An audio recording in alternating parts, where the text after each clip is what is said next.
we've got no real faith in this judicial process. I mean, personally, I would say with any judicial process, right? I'm an anarchist. I'm not doing this, following this inquiry, because I believe that the inquiry is going to come to some conclusions that are going to lead to anything better happening. What's really what's the point of following it so closely is the disclosure that we're getting coming out of it, which kind of builds the picture really of not just what these units did and how they operated and what they did to people, but what they were trying to do, what the actual point of this unit and these units is actually all about. What is the overwhelming aim of the infrastructure of repression that includes the SDS, the NPORU, and so much else, right? And I think what we've really learned from this set of hearings, it's just some admissions of things really that we already knew. And I mean, it's about that very close relationship that existed between MI5 and the SDS. So you had this situation where a lot of the SDS reports were direct answers to lists of questions that MI5 were providing to Special Branch. And these were very, very specific. It's like, we want to know this person's address. Is this person in this photo this person who you've reported on? What are the names of the people who were involved in this particular group? Very specific questions, which it was very clear at the inquiry. They were showing these memos from MI5 and the reports from the SDS that showed that there was a very direct relationship between these two organisations. In terms of one of the other really big things I think was very interesting was about how we had admissions that a lot of the very personal, private information that's being collected by the undercover cops, because when we look at these reports, it's full of information about people that is far too personal. I mean, why on earth are you kind of recording the fact that this person's had an abortion or this person is a homosexual but isn't out in certain places? We had, I think it was HN90 was very clear about this. This is really useful. This is exactly the information we want to gather, because this is very powerful information to turn somebody into an informer. And that was a really big part of their role. Another one, just the scale. I think the scale was really interesting. We heard about Stefan Skutt, who was an undercover officer who's refused to give evidence, like so many of the officers who've been called. He delivered reports. A lot of these reports, if you actually look at these reports, most of them are just lists, these huge lists of names, addresses, personal descriptions, details, trade union affiliation, job history, etc., etc. He at one of the SWP national gatherings, he managed to deliver a 2,000 name list. Let's give you an idea of the scale of what we're talking about. And when we kind of really connect that with what they've bragged about in terms of vetting, or what we would call blacklisting. So why are they doing it? Why are they spying on so many people and creating these huge databases, these huge lists about everybody on the left, everybody involved in progressive politics since 1968? It's so they can deny those people from ever working in positions of influence in British society, whether that's the civil service or the BBC or whatever else. I think that came very, very clear during this set of hearings.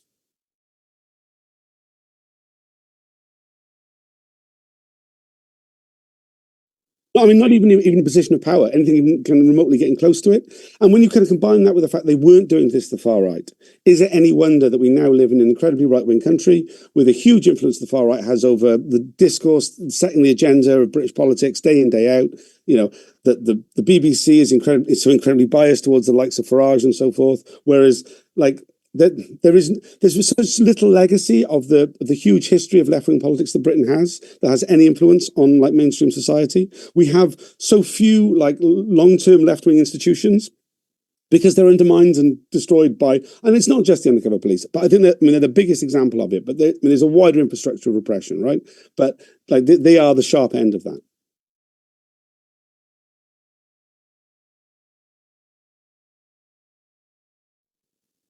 Same as it ever was, right? He's not an aberration, is he? Do you know what I mean? He's someone who was, is part of the establishment, has played the establishment game. The fact that he did some human rights work when he was a younger man seems to have, given him a whole bunch of things to advertise himself to the left when he first got elected. And then he's just followed the same playbook that anybody who's coming from the position that he's coming from is going to take.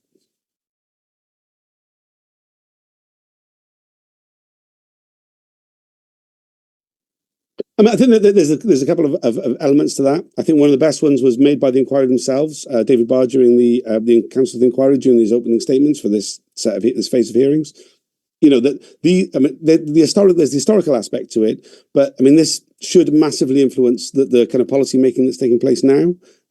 He went out of his way to criticise Lord Walney's report, into domestic extremism and like the idea that we need more spying and where that leads. So I mean, I think the historical aspect is a really big part of it. I think there's a big part about understanding what Britain is actually like. And why Britain is like what it's like, why we don't have this, why the new left of the late 60s didn't go anywhere, why we ended up with the kind of country we now live in.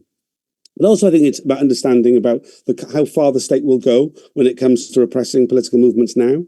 And we see that, very much with like Just Stop Oil and how they've been treated recently.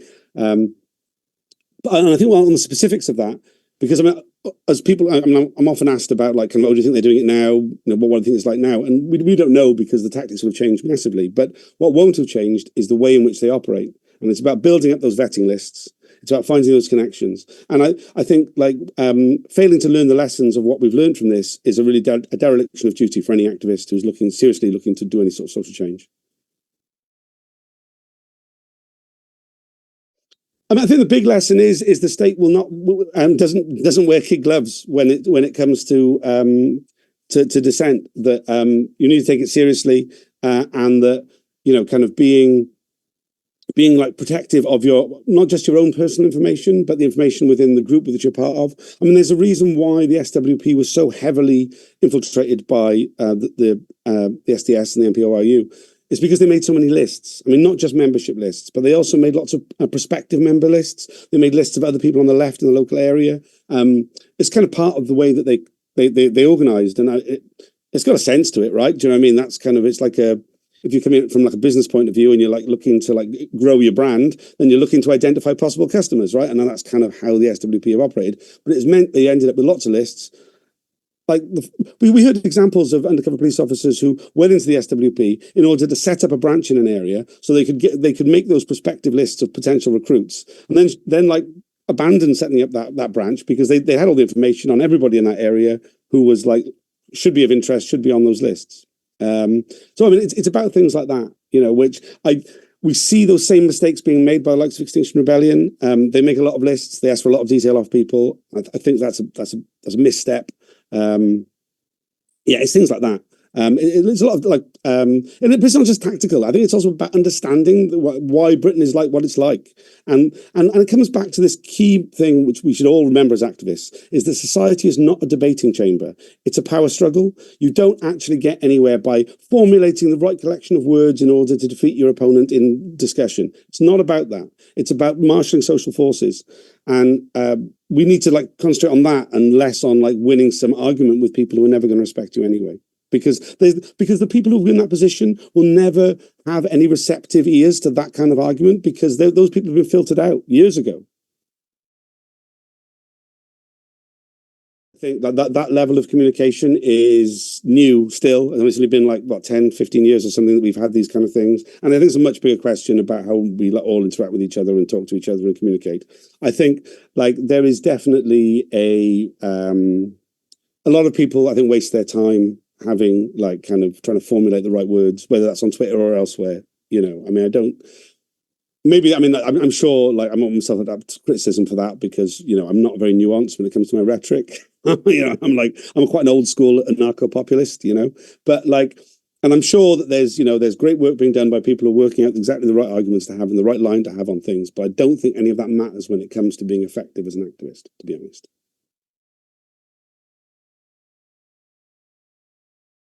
I mean, there's combinations of reasons, really. I mean, I think like the key one is you just have to look at what overt policing has been like of political protests since '68. Once if you've got an understanding of like what the overt policing of protests has been like for the last 50 years, then of course the covert policing was going to be like that for the last 50 years. It would be weird if it wasn't. I mean, the amount of money they spend on policing large demonstrations, on policing protests, on like defending summits, all these kind of things. It's kind of like when you look at the budget for the likes of the SDS, it's kind of paltry in comparison.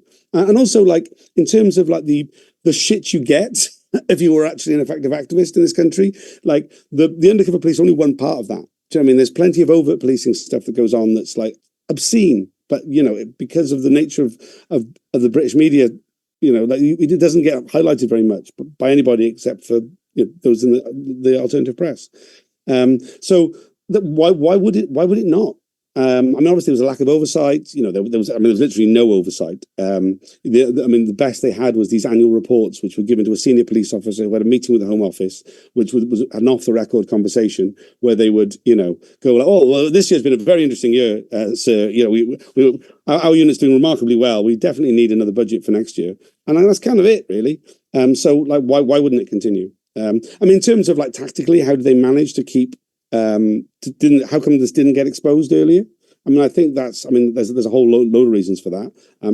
Partially just because the fractured nature of the left, which is like it's like catch-22, isn't it? We've got this really unsuccessful left-wing groups which aren't able to identify these bad actors, and it's like the bad actors are making those groups really unsuccessful. So it's like they work together as two things, right? Yeah, if you want to get into the history of it, there's something to be said about like the way in which the British left, like after the Second World War, was kind of like totally like changed, and then you had the new left in the '60s, which was like everybody wanted to act like it was a brand new thing that nobody thought about social equality before, and like they were kind of reinventing the wheel. And then this mindset like kind of sticks in British activism for the next 50 years. That everybody constantly thinks they're reinventing the wheel whenever they do any sort of new formulation. That's a bigger question, and I'm probably not the person to talk to about it, but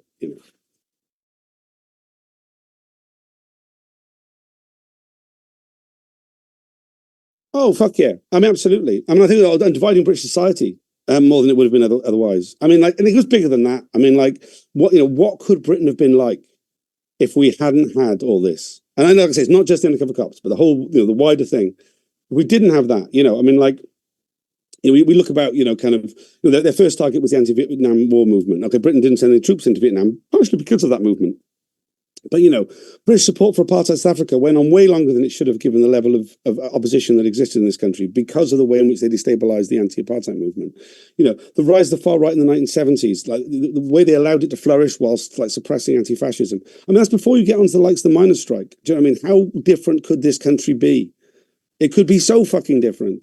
And then when you get to things like the environmental movement, remember, like it's only recently that the environmental movement has reached the levels of support and that existed for it in the late 80s. We talk about like they fundamentally changed Britain by the way that they've done these things. Maybe they fundamentally fucked our chances of saving the planet from runaway climate change because of this stuff. It goes incredibly deep.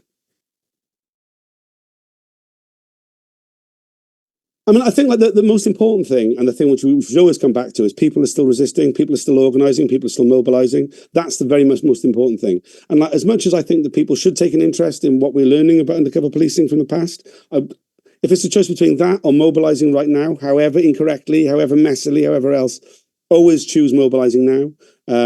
I think that's the most key things. We're seeing we've got a really active anti-war movement, like supporting people in Palestine who are experiencing a genocide right now. We've got like a huge environmental movement that is like actually being competitive for the first time in a while. Over the last few years. I think these are signs of hope. I've got loads of criticisms of all of these things, but my criticisms don't really matter that much. People need to step up, organize, and mobilize, right, and confront and be confrontational, right, and that's the most important thing. That's where hope lies. Hope doesn't lie in any kind of judicial process in a fucking public inquiry or anything else. Do you know what I mean?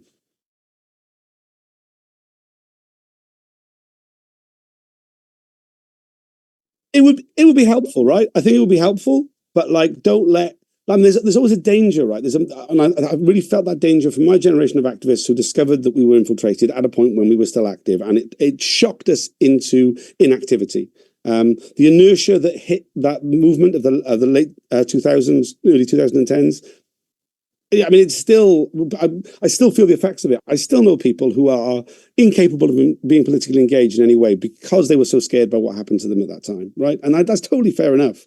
And there's a danger that when people learn about this sort of stuff, they get like scared of doing things, and like that's the very last thing we would ever want to happen, right?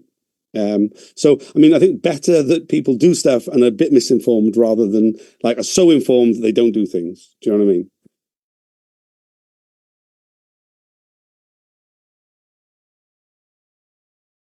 So I mean, there's two state justifications, right? One's public disorder, one's subversion, right?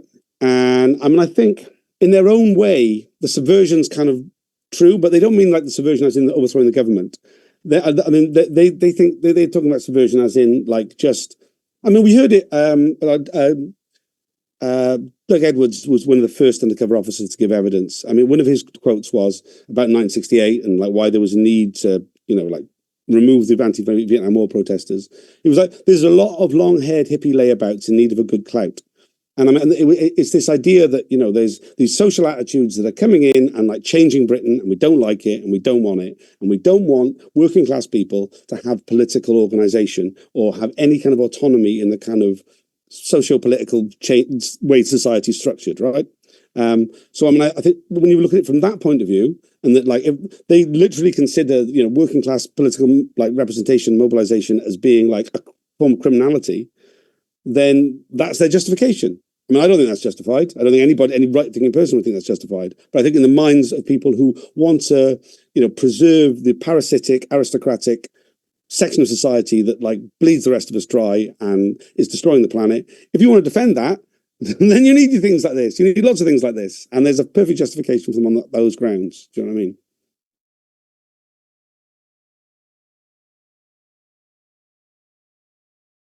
At the inquiry, it's very much about subversion, public disorder.